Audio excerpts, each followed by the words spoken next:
across. Okay, and the muscle tests we're going to do are specifically aligned to the ones that are on the board.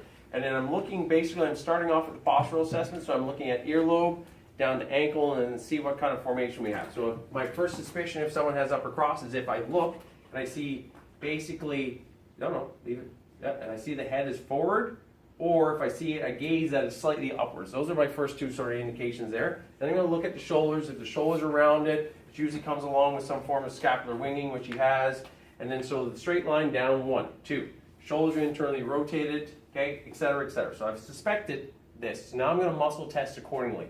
Because I see scapular winging, serratus anterior might be a problem. So my serratus anterior test is as follows.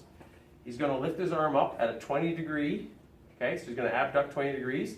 He's going to lift up to 90 degrees. His line of drive is up, thumbs towards the ceiling. My line of drive is down. He's going to resist me as hard as he possibly can. Okay, so you remember the cues. Your line of drive is up.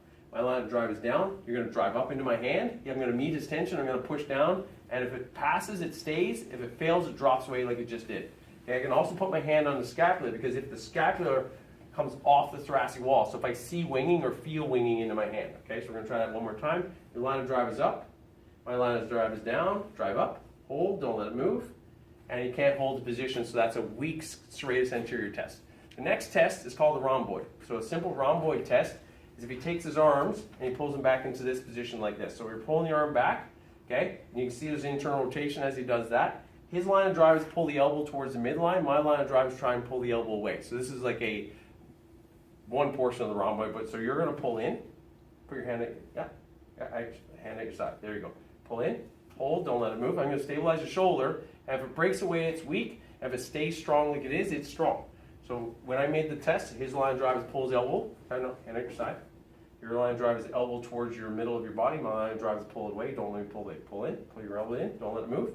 And it's strong. It's not moving. Okay, so he's showing strong. If it's weak, it'll break away. So pull in, hold, don't let it move. And if it's weak, it'll break. Let it move. Let it move. Let it move. It'll break away. Okay, if it's weak. Make sense? Okay, and then next we're moving into the lower trap. So the next test is thumb towards the back wall with slight external rotation.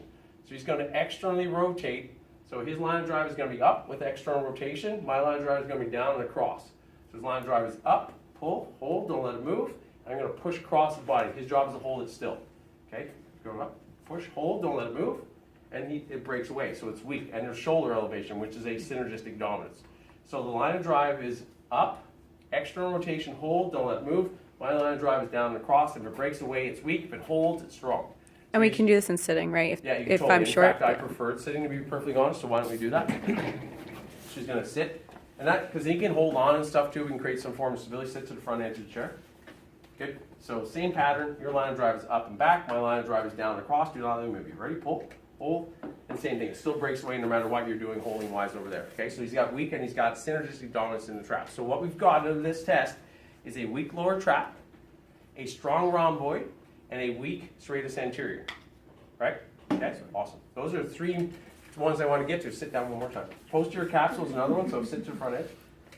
Good. So the other part that can be weak when the shoulders are rounded forward is external rotation. So the spinatus and the posterior capsule of the shoulder. So the two other ones I would look for is this test. So I'm going to test here. So he's going to go into external rotation. My line of drive is going to be down, so notice where my hand goes. Okay, so I'm going to put my hand in here. He's going to pull back this way. I'm going to push down. His job is to resist me. So your line of drive is back. My line of drive is forward. Do not let me move you. Okay, ready? Drive back. Hold. Don't let me move you. And it moves away.